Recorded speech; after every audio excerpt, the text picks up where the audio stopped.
David. Well, brethren, it's a bit of a marathon, isn't it? These fairly continuous sessions, but anyway, it's good because it keeps you focused. There's nothing else. It keeps me focused, that's for sure. Now, I did warn you a little earlier today that we're going to finish the day with a subject concerning the way that Edom is used in relation to Bible prophecy of the latter days. And that's what this study is about. So you're going to see a few quotations from some writings, particularly Brother Thomas, of course, in the course of this particular study. But we're much more importantly going to have a look at what the Scripture has to say. And we're going to let the Scripture interpret itself, as we should do. Let it interpret itself, and it will. Now, the first quotation I want to put up before you is this one from Eureka Volume 5, page 48, where Brother Thomas writes, under a heading like Babylon and Esau identified, they are the plagues which caused Babylon, the great city, to fall. She falls because of her wickedness in church and state, and of her sanguinary and merciless oppression of the saints and witnesses of Jesus, and of all the Jews and others she has slain upon the earth. Jeremiah, contemplating the terribleness of these latter days, says, Alas, for that day is great, so that none is like it. It is even the time of Jacob's trouble, but he shall be saved out of it. For it shall come to pass in that day, saith Yahweh Sabaoth, that I will break his yoke, that is, the yoke of Esau's house, from off thy neck, and will burst thy bonds, and strangers shall no more serve themselves of Jacob. Now, we've spent the last couple of days talking about how God is going to use Israel returning under Elijah to bring judgments upon Babylon the Great. Correct?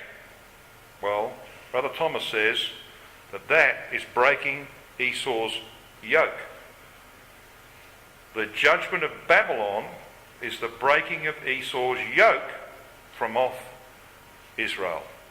Okay, so he identifies the fact, he does this on several occasions in Eureka, he identifies the fact that in Bible prophecy, latter-day Edom, latter-day Esau, is the vehicle that God uses, amongst other things, to represent the system of Babylon the Great and, of course, its associates. So that's the first quotation I want to make, because it brings together some of the things that we've been considering in the last day or so. So who is Edom in the latter days? Well, some will begin with a very flimsy premise. Here's one writing of a latter-day Christadelphian writer who says, first, it is taken as a conclusion requiring no proof that the prophecies of the last days concerning Edom are about the Arabs. Since so many of the Arab tribes are descended from Esau, and because ancient Edom is unquestionably Arab territory today. Well, the latter might be partly true, but this is rubbish. No Arabs descend from Esau. There are no Edomites, literal Edomites, who can trace their bloodline back to Esau alive in the world today. They're all gone. And if that's not true, then God's a liar. Because he said in Obadiah, when I bring judgments upon Esau, I'm going to wipe them out to the man. And the Romans did that post AD 70. They wiped them out to a man. There are no descendants, literal descendants of Esau in the world today. But the world is full of Edomites, spiritual Edomites. Because Esau was the first Jew hater. He hated Jacob. He was the first anti-Semite. And so Esau becomes the representation of all subsequent anti-Semites who hate the Jew and seek their destruction. Esau wanted to kill Jacob, didn't he? That's why he becomes the type of anti-Semites. So don't get, I know you're not sucked in, but never get sucked in by people. This chap, this brother, by the way, he's dead now, was celebrated in our community as a Bible student. And yet he makes a nonsensical statement like that is so palpably and evidently wrong. You've got to be careful. You've got to get your premise right. You want to interpret prophecy? Get your premises right. That's the lesson we learn from that. Oops. I need to know what's happening here. Yeah, let's go back here. So, remember this quote, we say. Babylon and the goat nations, Esau will have had dominion over Jacob long enough, and the time will now arrive to prove to mankind that there is a God that judgeth in the earth. Esau has lived by his sword, but not righteously. Now notice what he says then in yellow here. He's talking about Esau, mentions his name twice. It's in the context of Babylon and the goat nations. Okay?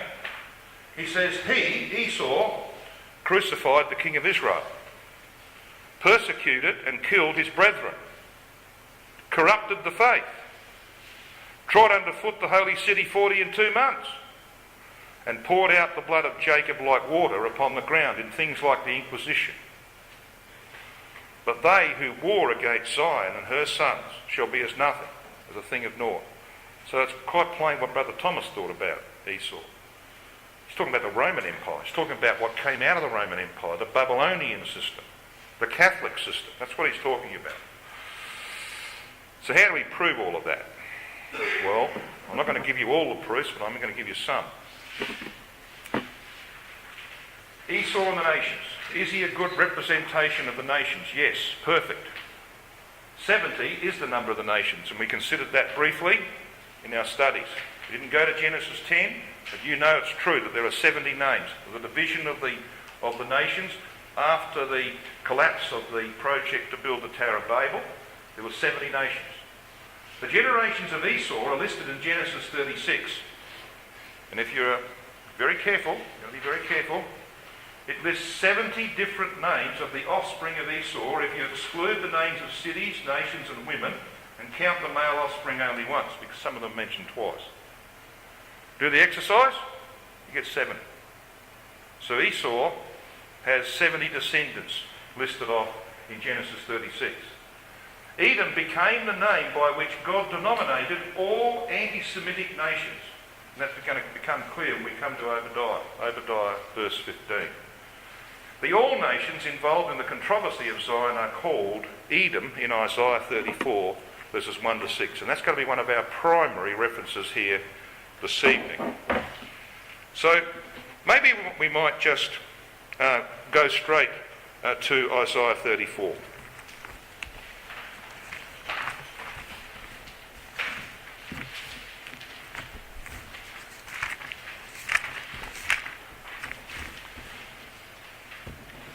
Now Isaiah 34 is part of a context. Well, most of the scripture is part of a context, of course, isn't it? This context starts back in Isaiah 30 with the words of Isaiah 30 that Yahweh comes burning in his anger. You might want to step back, just step back a little bit. Isaiah 30 verse 27.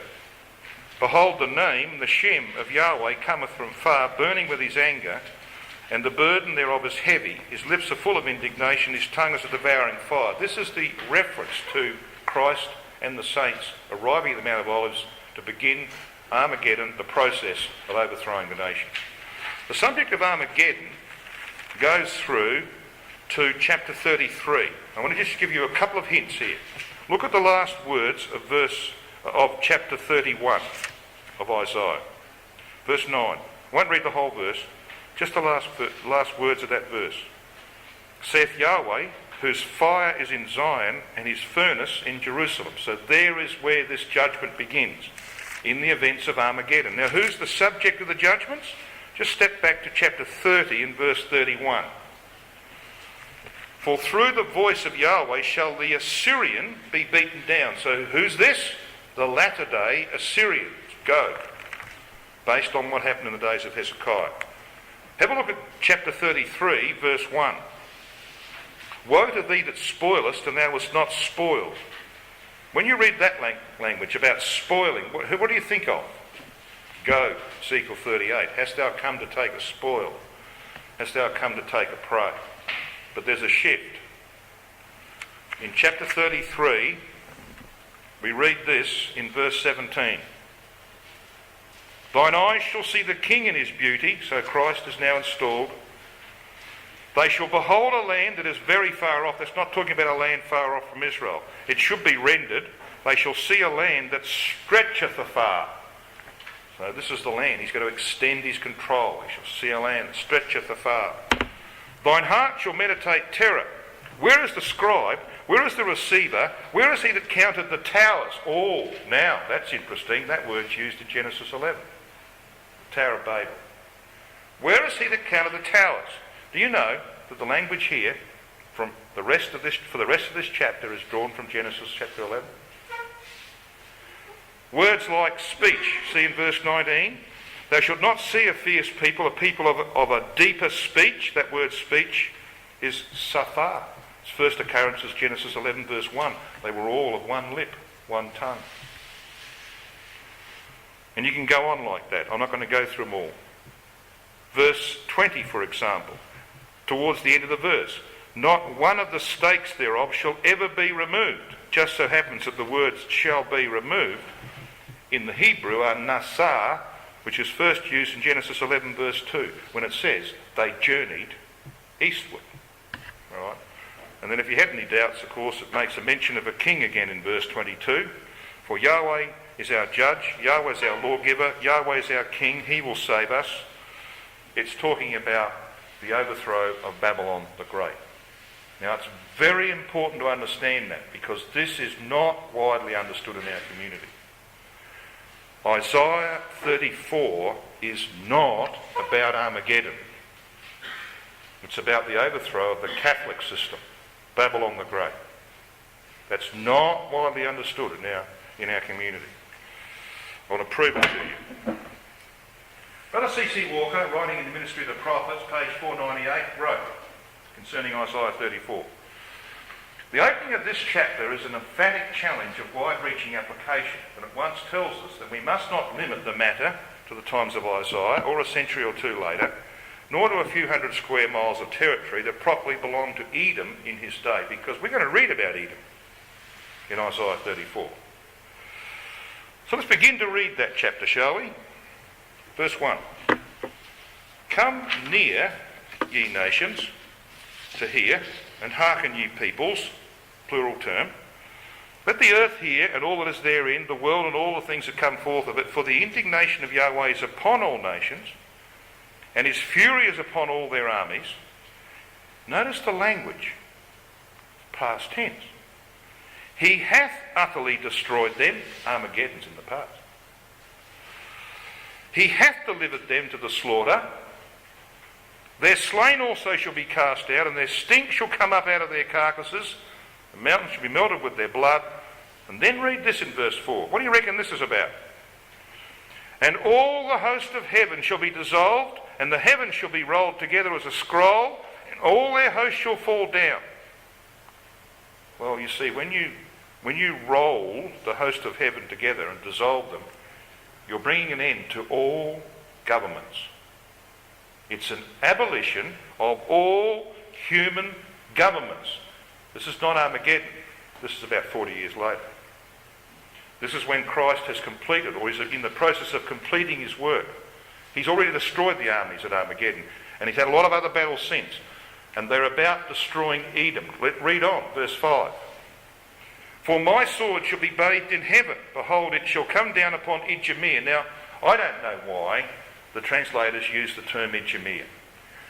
You see, what happened in history was that Nebuchadnezzar eventually came down and punished the Edomites for the, God says in Obadiah, for the way they treated Israel when they were taken away into captivity. And then 40 years after Nebuchadnezzar, along comes Nabonidus, and he carries all remaining Edomites from the land of Edom, and he puts them in southern Judah, which of course is a vacant land now. There's no Jews there. It's a vacant land. So he puts the residue of the Edomites in southern Judah, around where you find Bethlehem. Well, there's a lot more to that too. We won't go into that. So to differentiate, they called that place where the Edomites lived in the south of Judah, Idumea. They called them Idumeans.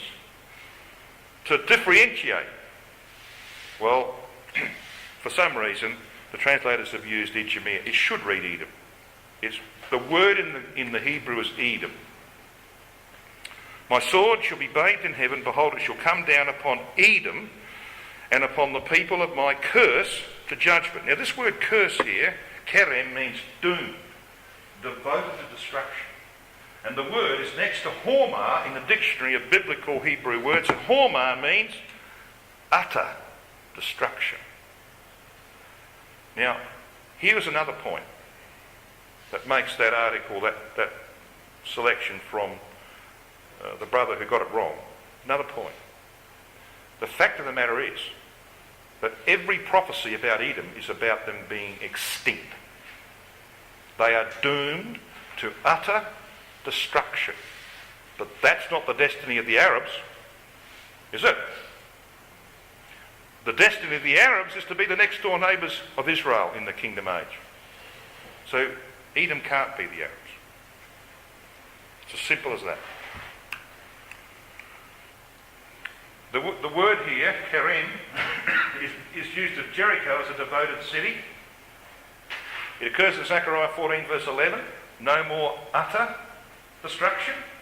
It's the last word of the Old Testament in the Hebrew, at least our Hebrew Bible, used in the context of the Amalekites in 1 Samuel 15, where it's rendered which things should have been utterly destroyed. It's all one Hebrew word. Its root karam occurs 7 times in 1 Samuel 15 as utterly destroyed. So there's no doubt about what God has in mind for Edom. Utter destruction. So when you read about Edom in Isaiah 34 verse 5, you read about him again in verse 6. Verse 6 says, "And the sword of Yahweh is filled with blood.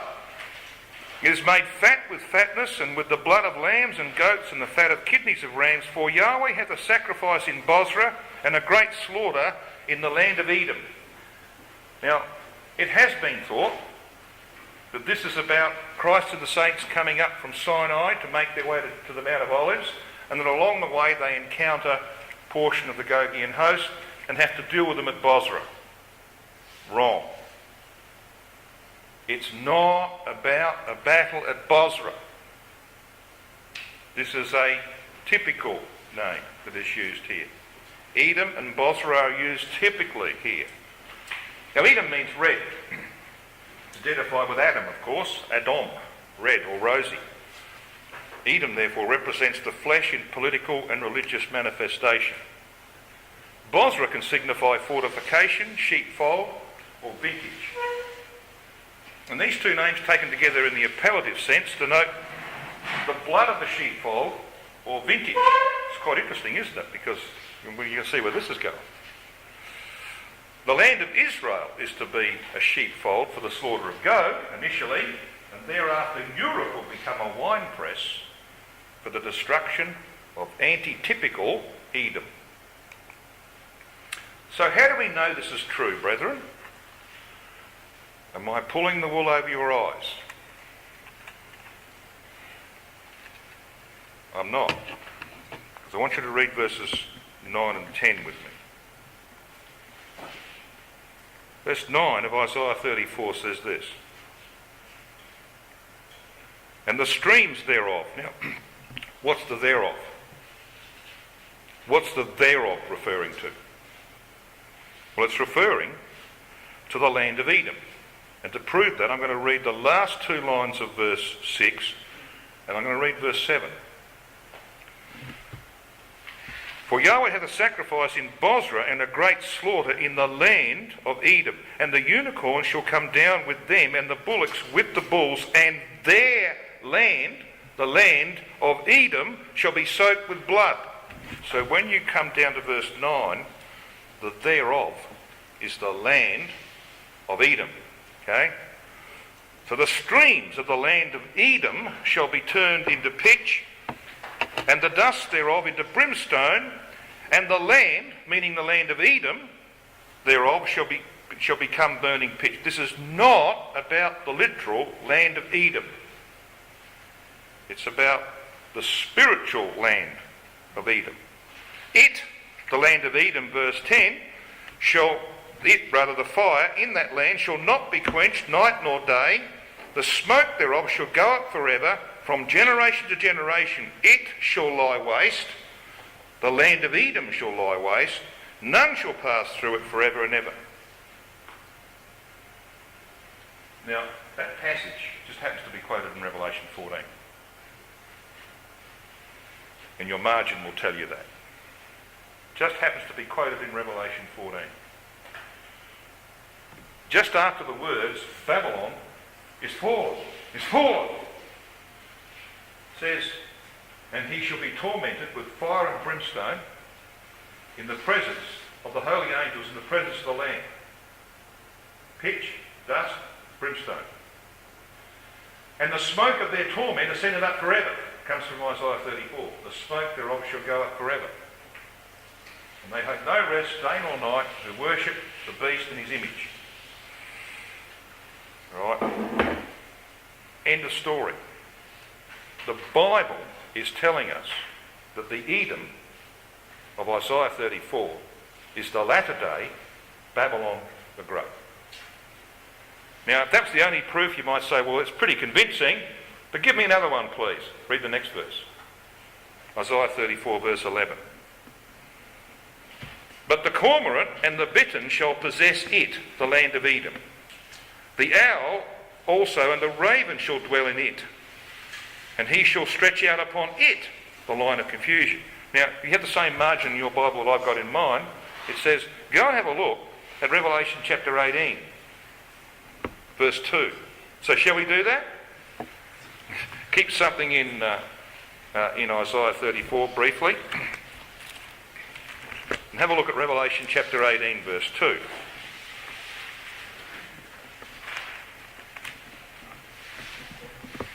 Now, this chapter begins with the work of the mighty rainbowed angel in verse 1, in the judgments on Babylon the Great. And in verse 2 we read, and he cried mightily with a strong voice, saying, Babylon the Great is fallen, and has become the habitation of demons, and the hold of every foul spirit, and a cage of every unclean and hateful bird. Now, you know, I've read some interpretations of that verse that say, well, yes, the Vatican and the Catholic system is full of unclean birds, and that's not what that means. Because it's clearly a quotation from Isaiah 34. And when you come back to Isaiah 34, it tells you what it means. So you can let the Bible interpret itself. So let's come back to Isaiah 34. The cormorant and the bittern shall possess it, it says in verse 11. Now, who are these cormorants and bitterns and owls? Well, they're unclean birds. Who do they represent? The nations. The unclean nations.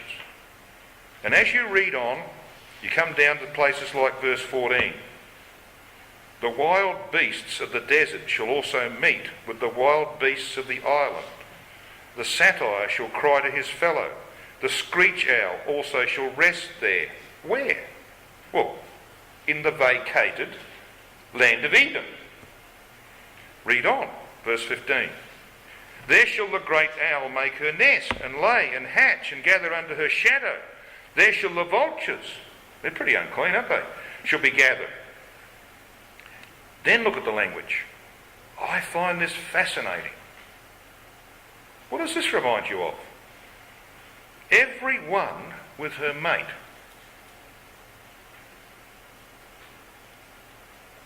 Noah's Ark?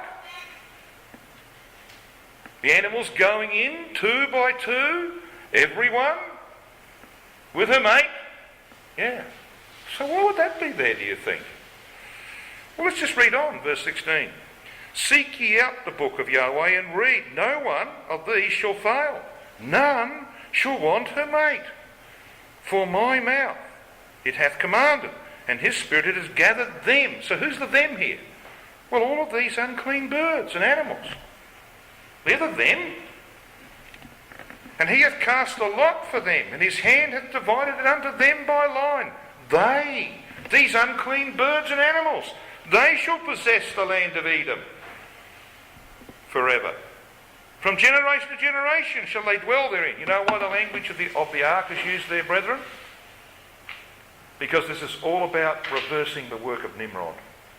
And it was 100 years after they came out of the ark that Nimrod's rebellion saw the scattering of the nations. And God's going to reverse it all. So he's working backwards, you see. Once he's destroyed Babylon, the work of Nimrod, he can then give people back their rightful inheritances, so to speak. He's going to give the territory of Europe, vacated by the Catholics, to the nations who submit to him. The unclean nations who submit to him. That's what he's going to do. So the language goes back from the rebellion of Nimrod to the ark, because that's where the problem came from. Came out of the ark. Right? As they came forth, everyone with a mate. And then they were broken asunder, so to speak. Well, it's going to be reversed. That's why you got the language of the ark, of the flood, in Zephaniah as well. So these terms, Bozrah, Edom, are typical terms. It's not about a literal Bozrah. I've actually been to a literal Bozrah. Not much there, by the way, because the prophecy of Jeremiah has been fulfilled.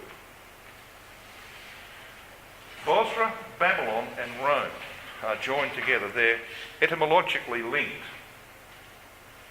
Bozrah means sheepfold or fortress. Babylon was in the plain of Dura, which means a wall or a rampart or a dwelling. Rome in Hebrew, Rometh, which has a numerical value of 666, means a fortification. So even in the language, these places are linked. Now, by the way, I probably should have just taken you one step further before I go further with this particular slide.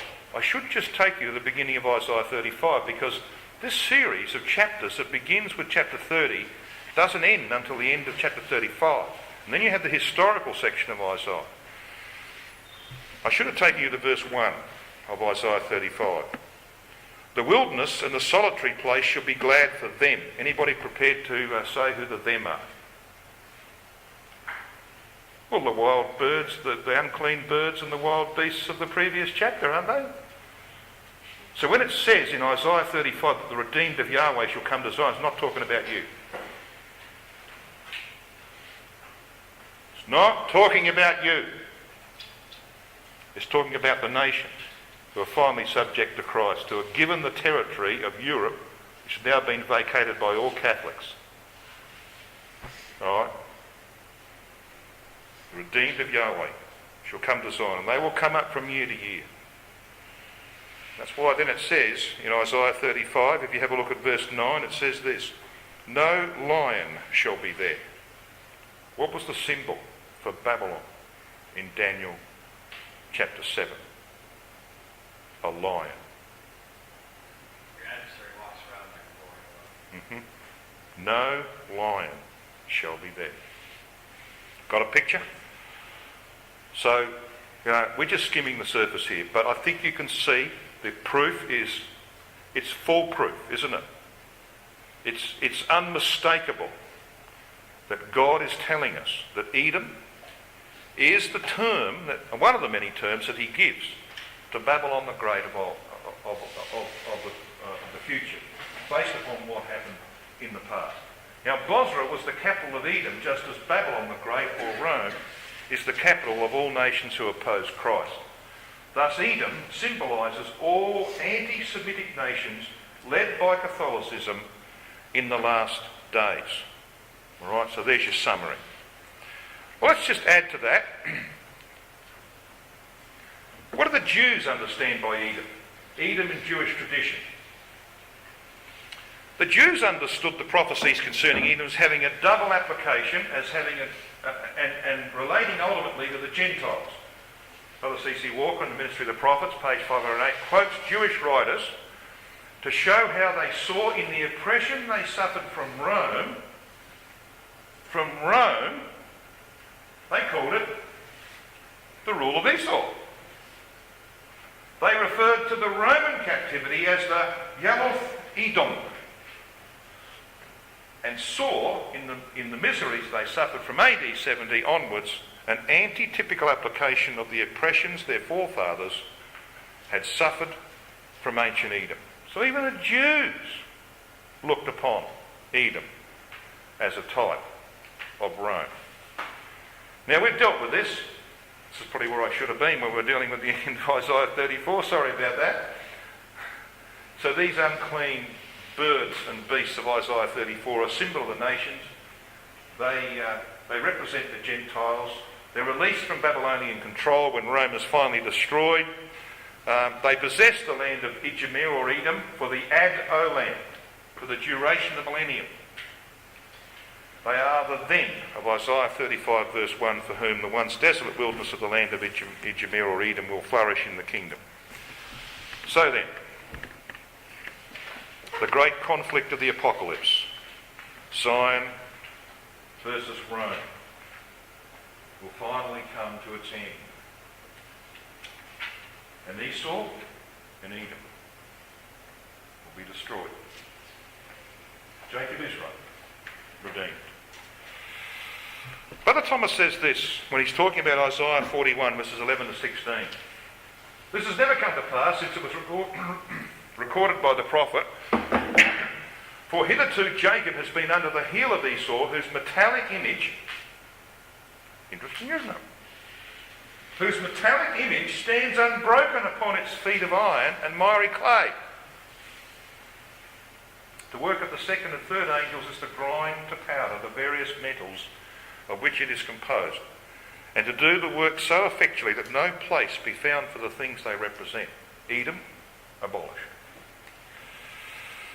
And of course we've been considering, haven't we, what this image of Nebuchadnezzar is all about. It's about the latter days. It shall be in the latter days, broken to pieces together. Brother Thomas saw correctly the breaking of that image as the destruction of Edom. And we know what the image represents. No problem with that. Esau was the forerunner of all anti-Semitic nations who seek to destroy Israel. Gog, or Russia, unites the territories of the four world empires to form the image power. The head, the thinking power, is Babylon, Catholicism of the latter days. And the Catholic-Russian alliance cements the image together. Well, you might say, well, hang on, we've done all that. Why are you going there? Doing it for a reason. I want you to come to Psalm 83. Psalm 83. Now there's some nonsense being written on Psalm 83 right now in our brotherhood.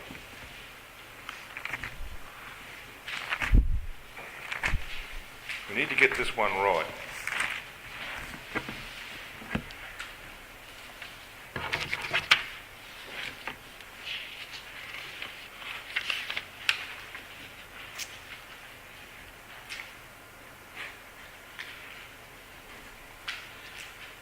Psalm 83 contains the title El Elyon. Read verse 1. Keep not thou silence, O God, that's Elohim. Hold not thy peace and be not still, O God, that's El. The last use of El, of God there is El. Read the last verse, verse 18. That men may know that thou, whose name alone is Yahweh, art the Most High over all the earth. The phrase the Most High is Elyon.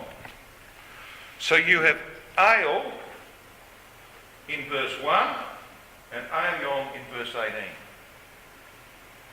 Now, there's probably very few titles more important in the Old Testament than that one, in my view. And probably not more important one in the New Testament. You know why? Because when the angel Gabriel came to Mary, he said, that holy thing that shall be born of thee shall be called the Son of the Highest. That's the Greek word hupsistos, which is the Greek equivalent of Elyon.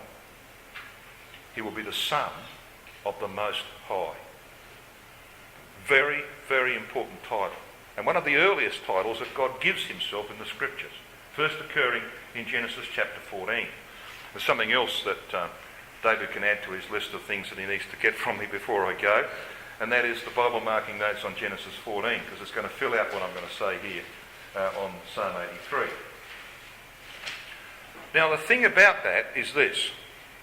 As we said, Al Elyon first occurs in Genesis 14, where it occurs four times. And the context of Genesis chapter 14 is Armageddon. It's the first place in our Bibles where Armageddon is spelled out prophetically.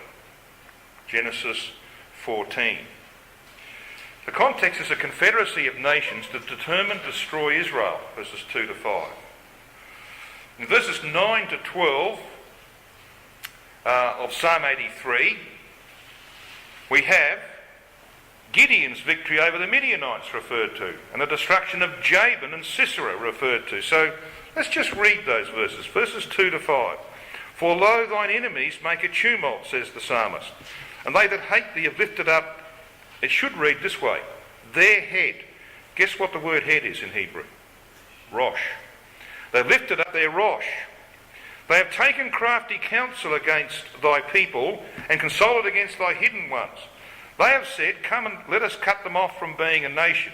Now, that idiot, Ahmadinejad, that used to be the president of Iran, remember him? He said of Israel, let us wipe them off the map. That was the words he used. That the name of Israel may be no more in remembrance. For they have consulted together with one consent. They are confederate against thee. So that's verses 2 to 5. Now look at verses 9 to 12. Do unto them as unto the Midianites, as to Sisera, as to Jabin at the brook of Kishon, which perished at Endor. They became as dung for the earth. Make their nobles like Oreb, and like Zeb, yea, all their princes as Zebah and Zalmunna, who said, let us take to ourselves, and it should read, the pastures of God. Now, can you recall what we talked about when we referred to the type of Gideon, and we looked at Isaiah 9 verse 4 and Isaiah 10 verse 26, that the overthrow of the Midianites was a type of Armageddon? That's what this psalm's about. This psalm is an Armageddon psalm. Now that's just one proof. The more important proof is in the use of that title, Al Elyon. Because you see, when you come back, and I want you to come back to Genesis 14, I'm just going to give you a couple of points out of Genesis 14. Put something in Psalm 83, because we'll be back there shortly. And back to Genesis 14.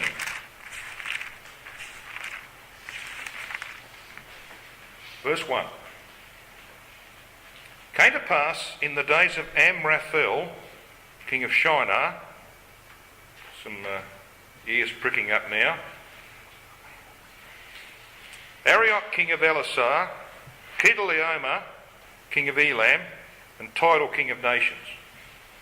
Now, Tidal, king of nations, got nothing to do with the sea going backwards and forwards. Right. There are 4 kings there. How many parts to the image of Nebuchadnezzar? 4.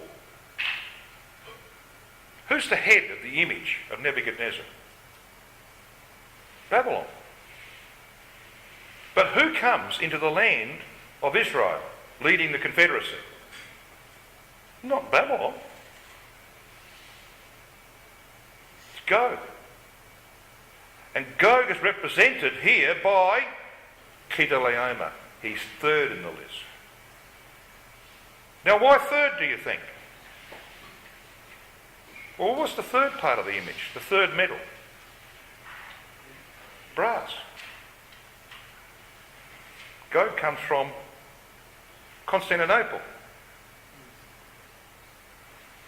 Brass and iron. You know, we talk about accuracy and pristine beauty of the scriptures. There's a case, just one case. You have a northern confederacy, comes down upon a southern confederacy, defeats them, takes Abraham's natural seed into captivity, Lot and his family. Abraham puts together an army of Jew and Gentile, pursues them, destroys them, and comes back and meets Melchizedek, who brings out bread and wine, and the kingdom's established, because Salem is the name of the town, not Jerusalem, not the vision of peace. And that's Jerusalem's name in the kingdom age. Psalm 76 verse 2 tells us that. Unbelievable type. Genesis chapter 14 is all about Armageddon. So I'm not going to go into all the details of it. But you see, that's why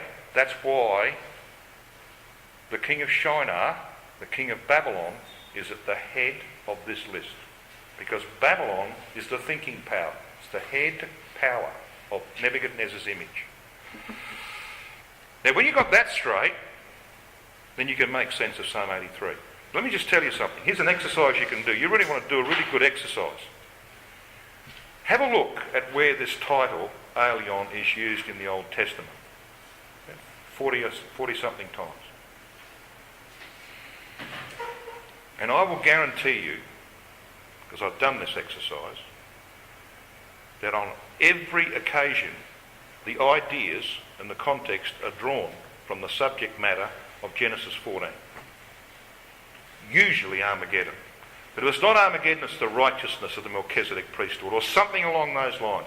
It's drawn from Genesis 4. Every time the title is used. So when you find it used, for example in the Psalms, you know the subject is Armageddon. And that's certainly the case with Psalm 83. So let's come back to Psalm 83.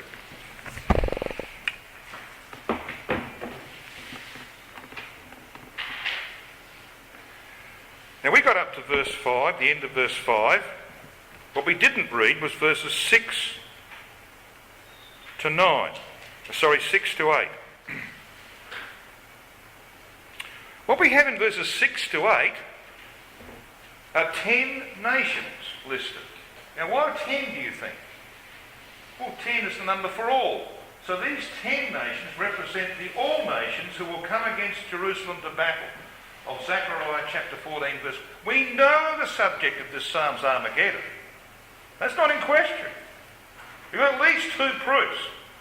We know it's Armageddon, so the all nations here is a reference, or at least the 10 nations is a reference to the all nations of Zechariah 14 verse 1. Will come against Jerusalem to battle. So who are they? Look at verse 6. The tabernacles of Edom. I wonder why.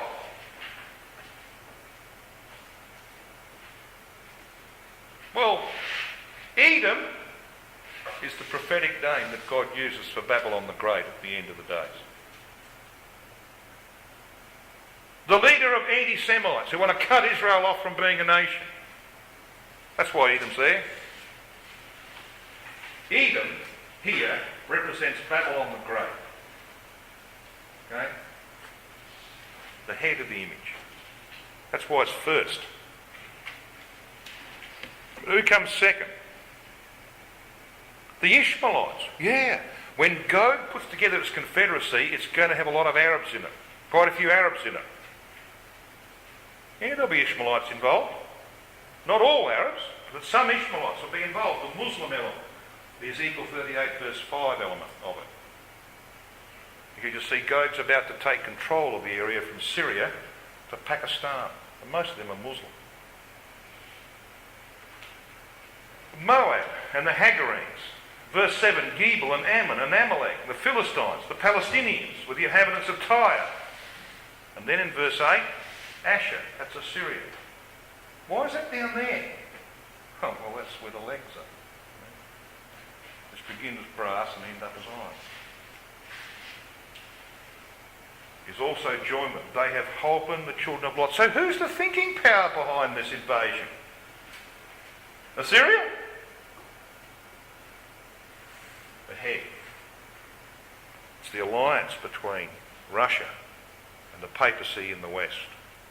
The thinking behind this comes from Babylon. Alright? I don't know if you can get it more precise than that. Can you? But as I said, we've got some nonsense being spoken about Psalm 83, so hopefully you'll do some work on that. So you've got an answer. You can hold forth the word of life to those who might not have this correct.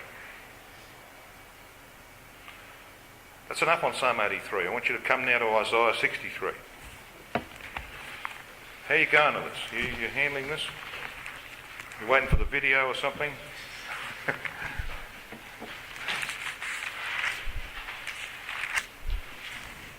Now here's another context that's not always understood. In Isaiah 62, verses 10 to 12, there's a call for Israel to prepare to receive its Messiah. Alright? So we know this is about the return of Christ, etc. That's then followed by Isaiah 63 verses 7 to 19, where Yahweh's mercy returns to Israel who plead for forgiveness. It's all post-Armageddon. Okay? Isaiah 63 verses 7 to 19. Isaiah 63 verses 1 to 6 is clearly therefore a reference to the events of Armageddon and beyond. So you know, just look at the bookends. And you can see that verses 1 to 6 is a reference to the events of Armageddon and beyond, particularly beyond. The Jews have returned in ignorance of the Messiahship of Jesus, says Brother Thomas and helps Israel, hence it is they who inquire, who is this that cometh from Edom? So what Edom? Well, it's a fact, it's a literal fact, that Christ and the saints come into the land from Sinai via Mount Paran, the Arabah and Seir, or Edom. Yeah, that's a fact. So they come up this way, they come around through Mount Paran, and they pass through the land of Edom in order to cross the Jordan and to arrive at the Mount of Olives. That's a fact. But that's not what this prophecy is about. Edom and Bozrah in Isaiah 63 verse 1 are typical names. So while it's true that the journey of Christ and the saints from Sinai to the sanctuary does pass through Edom, that's not what this prophecy is about. Now the deliverance of Jacob has two stages to it. Christ will save the tents of Judah, the Jews in the land, first, immediately after Armageddon, the 1/3 of them who survive. Elijah will lead the second Exodus for 40 years to recover all Jews who are outside the land. Ezekiel chapter 20. So here is the story. Elijah begins his work by going out to warn the Jews that they're about to get the sign of the Son of Man in heaven. That's Armageddon. When that happens, of course, then the real Exodus can begin. They'll leave and they'll come into Europe eventually. And that 40-year second Exodus of Israel will be undertaken. Meanwhile, of course, the events of Armageddon have allowed Christ to save the remnant of the Jews in the land, to convert them. There are two stages. Stage 1, Stage 2. Stage 1 is in the land immediately after Armageddon. Stage 2 requires a 40-year second Exodus to accomplish. And we've had a look at this chart many times, and we know what it's all about. The work of the second Exodus is to bring Israel back through the wilderness of the people and bring judgments upon the system of Babylon. And that's what this context is about. So let's find out why. Let's read verse 1 of Isaiah 63. Who is this that cometh from Edom with dyed garments from Bozrah? This that is glorious in his apparel, travelling in the greatness of his strength. The answer is given. I that speak in righteousness, mighty to save. To save who? Well, your context tells you. Israel. Wherefore art thou red in thine apparel, and thy garments like him that treadeth in the wine vat? Now, I want you to notice, as I read this, because I'm going to read it as it should be read, I'm going to change the tense. I have, that's correct tense. It's past tense. I have trodden the winepress alone. And of the peoples, plural, he's not talking about being alone, because Christ will not be alone when he does this work. He'll have his saints with him. He's talking about having none of the nations with him, see?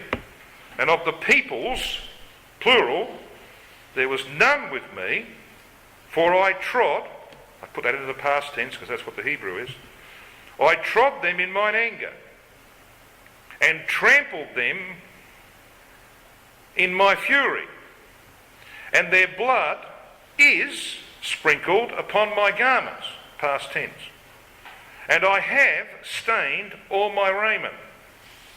For the day of vengeance was in mine heart, and the year of my redeemed is come. And the redeemed here is Israel.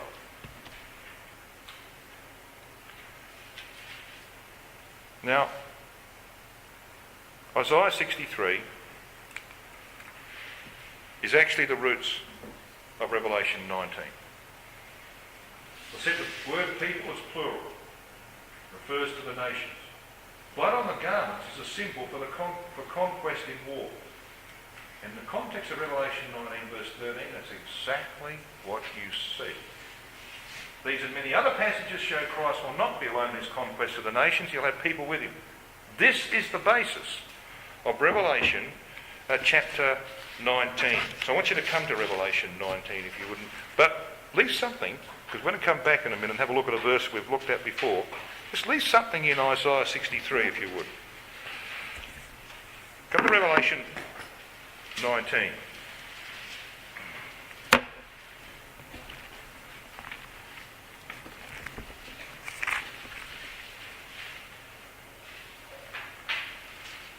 I'm going to read from verse 11 again. And I saw heaven opened, and behold a white horse, and he that sat upon him was called Faithful and True, and in righteousness, that's the white, he doth judge and make war, that's the horse of Israel. His eyes were as a flame of fire, and on his head were many crowns, and he had a name written that no man knew but he himself. And here's your language from Isaiah 63. And he was clothed with a vesture dipped in blood, and his name is called the Word of God. And the armies which were in heaven followed him upon white horses, clothed in fine linen, white and clean. And verse 8 tells you who they are. Verse 8 tells us that the fine linen, clean and white, is the righteousness of the saints. And out of his mouth goeth a sharp sword, verse 15, that with it he should smite the nations, and he shall rule them with a rod of iron. And he treadeth, notice the words, he treadeth the winepress of the fierceness and wrath of Almighty God. And he hath on his vesture and on his thigh a name written, King of Kings and Lord of Lords. That's drawn from Isaiah 63. This is what Isaiah 63 is about. It's about the cleaning up of Babylon the Great. Got a picture? Well, I'm going to put up on the screen what you can see with your own eyes in Isaiah 63, 11 to 13. Then he remembered the days of old, Moses and his people, saying, Where is he that brought them up out of the sea with the shepherd of his flock, that led them by the right hand of Moses with his glorious arm, dividing the water before them, to make himself an everlasting name, that led them through the deep as an horse in the wilderness. They should not stumble.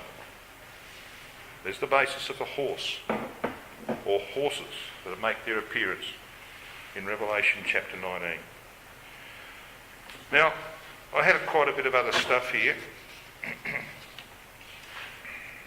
and we've already gone 54 minutes, so I might truncate this a little, with your permission,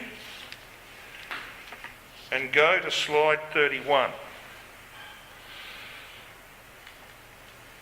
Don't look. Come on, you're looking.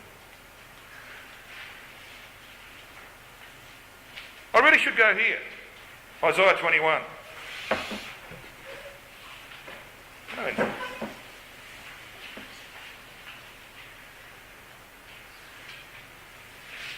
No, I'm going to go back a step. Because this is a summary. Anti-typical Edom relates to the political and ecclesiastical institution of Gentile nations who opposed Christ at Armageddon and beyond.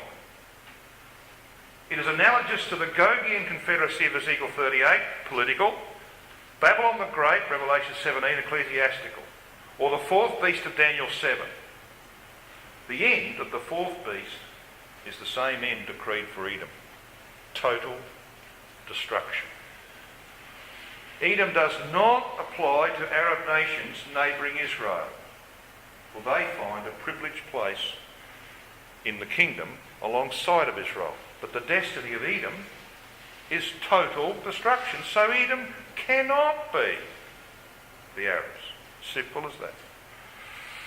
I don't know how anybody could say that the Arab nations come from Esau. Please. Here's the family tree of Abraham. Abraham, through Hagar, had Ishmael, came the Arabs. Through Sarah, he has Isaac, and Isaac brings forth Esau and Jacob. They belong to the same family. So does Catholicism belong to our family. Came out of our ecclesia. They're two different lines. The sons of Ishmael and Esau in the future. Esau, end of Edomites AD 70. No Edomites left, except, of course, spiritual Edomites. Sons of Ishmael, in Isaiah 60 verse 7, the rams of Nebajoth, one of the sons of Ishmael, will come up on mine altar. So will those of Kedar, another son of Ishmael. So that's why I want you in Isaiah 21. Come to Isaiah 21.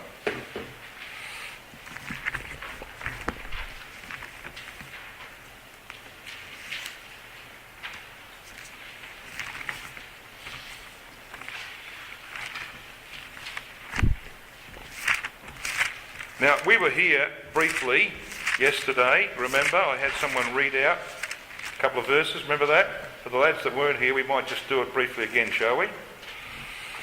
Isaiah 21. Verse 1. The burden of the desert of the sea. Desert, wilderness. Sea, nations. It's a wilderness of peoples. Now, if you just cast your eye to the summary put in there by the translators under the words chapter 21. They say, the prophet, bewailing the captivity of his people, seeth in a vision the fall of Babylon. Edom is moved to repentance. The set time of Arabia's calamity. Well, it's a partly reasonable summary. It's certainly not terribly accurate in parts either. But you see, the point they're making is that when you come to verse 8 and 9, you find out what that phrase, the desert of the sea, is about. It's the wilderness of the peoples. It's Europe. Verse 8. And he cried, a lion, my Lord. In fact, that should read Yahweh. I stand continually upon the watchtower. In the daytime I am set in my ward whole nights. And behold, here cometh a chariot of men with a couple of horsemen. And he answered and said, Babylon is fallen. Is fallen. We know what this subject is about. The fall of Babylon. And then in verse 11, the burden of Dumah. This is one of those things they call an anagram, where there's a transposition of letters. It's actually a reference to Edom. I want you to come to verse 13. The burden upon Arabia.